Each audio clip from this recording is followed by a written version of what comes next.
Vamos agora para a questão de número 6. Sabendo-se que, no corpo humano, a pressão sanguínea tem a contribuição da pressão estática, da pressão dinâmica e da pressão mecânica, considerando-se o fluxo do sangue como sendo escoamento estacionário e desprezando-se o efeito da viscosidade, pode-se afirmar.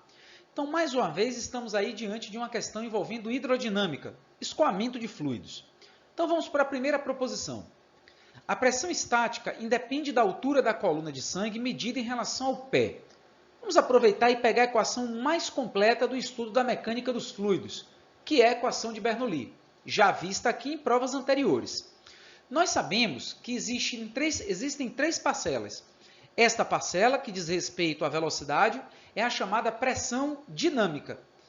E o somatório da pressão atmosférica, da pressão local, mais a pressão dGH, é o que a gente chama de pressão estática. O somatório dessas pressões é a pressão mecânica, ou simplesmente pressão hidrodinâmica. Então, o que acontece? Dá para perceber claramente que a pressão estática ela tem uma parcela que envolve a altura, H. Então, a gente não pode dizer que independe da altura. Proposição falsa. Vamos para 2. O sangue circula pelas artérias e capilares com a velocidade de módulo constante. Bom, todos nós sabemos aqui que as artérias têm um calibre maior e os capilares um calibre menor. Então, vamos colocar aqui um desenho indicando aí essa mudança de uma artéria para um capilar. Não levem muito em consideração aí o meu desenho, mas é só para ficar mais fácil da gente compreender. Então, vamos imaginar que essa região de área 1 é a artéria e a região de área 2 de calibre menor é o capilar.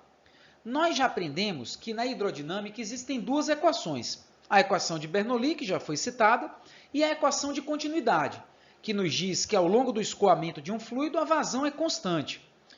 Mas a vazão se mede pelo produto da área pela velocidade. Então, podemos dizer que a área 1 vezes a velocidade V1 tem que ser igual à área 2 vezes a velocidade V2. Portanto, onde a área é menor, a velocidade é maior. Então, a proposição é falsa. A velocidade não é constante. Só seria constante se a área permanecesse a mesma. Então, está aí a equação de continuidade. Vamos para 3. A energia cinética da célula de uma hemácia aumenta quando o sangue flui de uma artéria de diâmetro maior para uma de diâmetro menor, ambas situadas a uma mesma altura. Bom, meus amigos, então a gente já viu isso aqui, que pela equação de continuidade, quanto menor for a área, maior vai ser a velocidade. Como a energia cinética depende da velocidade, então, quanto maior a velocidade, maior será a energia cinética. Então, em qual das duas regiões nós vamos ter uma maior velocidade? Com certeza, na área menor. Portanto, a proposição é verdadeira. Então, a energia cinética aumenta porque na área menor a velocidade precisa ser maior. Proposição verdadeira. Vamos analisar agora a proposição 4. A pressão do sangue arterial rico em oxigênio é menor do que a pressão do sangue venoso, rico em gás carbônico.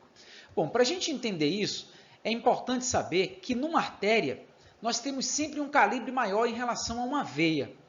Então, para que o fluido ele possa escoar espontaneamente da artéria para a veia, é necessário que a pressão maior seja na artéria e a pressão menor seja na veia, já que o escoamento espontâneo de um fluido se dá de uma região de alta pressão para uma região de baixa pressão. E isso pode ser explicado pela equação de Bernoulli. Por exemplo, se considerarmos aí, para facilitar a nossa interpretação, as mesmas alturas, podemos então simplificar aqui essas duas parcelas.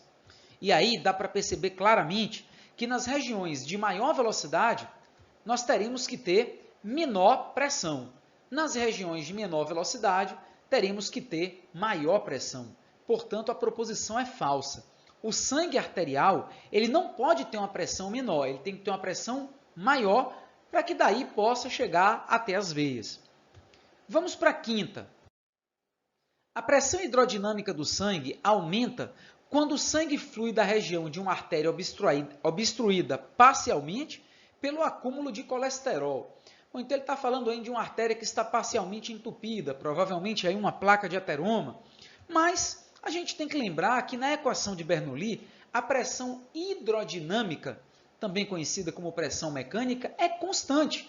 que é o somatório das três parcelas envolvendo pressões. Portanto, o item 5 é falso. Então, finalizamos aqui a questão de número 6, prova da Baiana 2012.1.